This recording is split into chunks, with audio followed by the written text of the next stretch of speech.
प्रभु यीशु मसीह में मेरे प्रिय भाई और बहनों, प्रभु यीशु मसीह की अनमोल नाम में मैं आप सभी का आज 30 नवंबर इस महीने का आखिरी दिन और आगमन काल का पहला रविवार की इस विशेष प्रार्थना में हार्दिक स्वागत करता हूँ। आज का दिन केवल महीने का अंतिम दिन ही नहीं है, बल्कि एडवेंट सीजन यानी आगमन काल का पहला रविवार भी है। एक ऐसा समय जब हम प्रभु यीशु के आगमन की प्रतीक्षा, तैयारी और आशा में अपने दिलों को नया करते हैं। एडवेंट हमें याद दिलाता है कि प्रभु आ चुके हैं, प्रभु निरंतर हमारे साथ है और प्रभु फिर आएंगे महिमा में। यह समय हमें जागते रहने, प्रार्थना करते रहने और अपने जीवन को उसके आगमन के योग्य बनाने की पुकार देता है। आज जब हम इस महीने के अंतिम दिन प्रभु की उपस्थिति में आते हैं, आइए उसके आशीषों के लिए धन्यवाद करें। हम जागे हैं, हम जीवित हैं, हम सुरक्षित हैं। कितने ही लोग आज यह दिन देखने के लिए जीवित नहीं बचे। इसलिए आइए प्रभु को धन्यवाद दे और इस प्रार्थना को अपने हृदय की गहराइयों से अर्पित करें। अब आइए मेरे प्रिय भाइयों और बहनों, हम ध्यान से सुने कि प्रभु यीशु आज हमसे क्या कहना चाहते हैं। मेरे प्रिय बच्चे, आज मैं तुझसे कहता हूँ, मत डर। मैं तेरे जीवन के हर मौसम में तेरे साथ हूँ। एडवेंट के इस पवित्र समय में अपने दिल को मेरे लिए तैयार कर। मैं तुझे दोष देने नहीं, बचाने आया हूँ। मैं तुझे छोड़कर कभी नहीं जाऊँगा, चाहे तू कैसा भी महसूस करे। तू अकेला नहीं है। तेरी हर प्रार्थना मैंने सुनी है, तेरा हर आंसू मैंने संभाला है और तेरे हर संघर्ष में मैं तेरे साथ खड़ा हूँ। मेरे पास लौट आ मेरे बच्चे, तेरा जीवन मेरे हाथों में सुरक्षित है। अगर तुझे लगता है कि तू कमजोर है, तो जान ले कि मेरी शक्ति तेरी कमजोरी में पूर्ण होती है। आज मैं तुझे नया साहस, नई शांति और नई आशा देता हूँ। बस मेरे आने की प्रतीक्षा में जागता रह। तू मूल्यवान है, प्रिय है और मेरे हृदय का आनंद है। मैं तुझे आशीष देता हूँ, शांति, शक्ति और मेरे प्रेम से भरपूर। तुम्हारा प्रभु यीशु। प्रिय भाइयों और बहनों, आज का हमारा मनन का वचन संत मत्ती की सुसमाचार से है, अध्याय 24 पद संख्या 37 से 44। आज का वचन हमें स्पष्ट चेतावनी देता है। जैसे नूह के दिनों में लोग बिना सोचे समझे जीवन जी रहे थे, खाते पीते विवाह करते और अचानक दिन आ गया, वैसे ही मनुष्य पुत्र भी अचानक आएगा। यीशु ने कहा, जागते रहो, क्योंकि जिस घड़ी तुम्हारा प्रभु आएगा तुम नहीं जानते।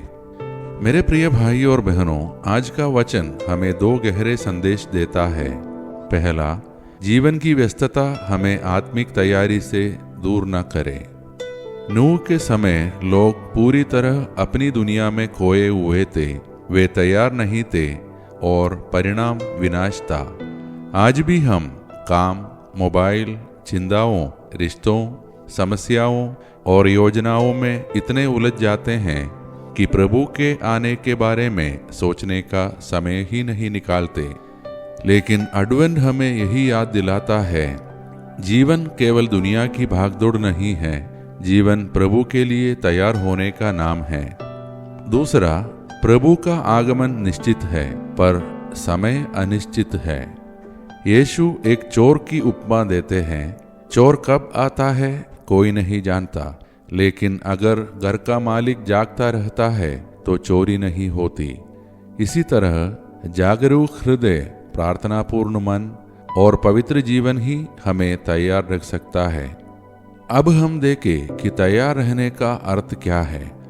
तैयार रहना मतलब ईमानदार जीवन, क्षमा करने वाला हृदय, प्रेमपूर्ण आचरण, बुराई और पाप से दूर रहना, परिवार में शांति बनाना, निरंतर प्रार्थना, हर दिन को अंतिम दिन मानकर जीना और पवित्रता की ओर छोटे छोटे कदम बढ़ाना।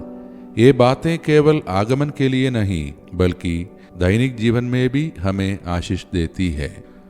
तो अब आइए मेरे प्रिय भाइयों और बहनों, हम प्रभु की आगमन की आशा में अपने आप को उनके हाथों में सौंप दे और मिलकर प्रार्थना करें।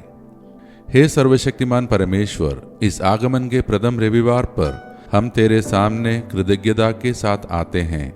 हम धन्यवाद करते हैं कि तू हर दिन हमें संभालता है। हे प्रभु, आज हम प्रार्थना करते हैं हमारे परिवारों के लिए कि हर घर में प्रेम, संवाद, शांति और समझ बढ़े। तू हर टूटे हुए संबंधों को जोड़ दे, हर परिवार को स्वास्थ्य, आर्थिक स्थिरता और सुरक्षा दे। हम अपने बच्चों के लिए प्रार्थना करते हैं कि हमारे बच्चे जहां भी हो, काम, पढ़ाई या विदेश में, तेरी सुरक्षा और तेरे स्वर्गदूत उनके साथ रहे। उन्हें बुरी संगति, गलत रास्ते और हर हानि से दूर रख। हम बीमारों के लिए प्रार्थना करते हैं जो शारीरिक, मानसिक या आत्मिक रोगों से पीड़ित है। हे प्रभु यीशु, अपने स्पर्श से उन्हें चंगा कर। हम आज बेरोजगारों और संघर्ष करने वालों के लिए भी प्रार्थना करते हैं कि हे प्रभु, उनके लिए दरवाजे खोल, अवसर दे, मार्ग दिखा, उनकी आवश्यकताओं को पूरा कर और उन्हें साहस दे। प्रभु, जो भी अपने अपने दिल में प्रार्थनाएं लेकर आए हैं, उनकी विनतियां सुन। अगर उनकी प्रार्थनाएं उनके लिए अच्छा हो तो उनकी मनोकामनाएं पूरी कर। हम अपने देश भारत के लिए प्रार्थना करते हैं कि हमारे शासकों, अधिकारियों और नेताओं को बुद्धि, सत्य और न्याय का मन दे। हमारे देश में धार्मिक सौहार्द, एकता और शांति बनी रहे। हे प्रभु, हम सबको हर पाप, दुर्घटना, हानि, अचानक मृत्यु और अंधकार से बचा। हमें और हमारे प्रियजनों को तेरी डाल के नीचे सुरक्षित रख। ये सारे प्रार्थनाएं और हमारे मन के अन्य प्रार्थनाएं हम समर्पित करते हैं हमारे प्रभु यीशु मसीह के नाम पर। आमीन। मेरे प्रिय भाइयों और बहनों, यदि आज की प्रार्थना ने आपके हृदय को छुआ हो, आपको आशा, शांति और आशीष दी हो, तो मैं आपसे विनम्र निवेदन करता हूँ, कृपया इस प्रार्थना को लाइक करें और अपने परिवार, बच्चों और मित्रों के साथ इसे शेयर करें। आपका एक शेयर किसी जीवन में नई रोशनी जला सकता है।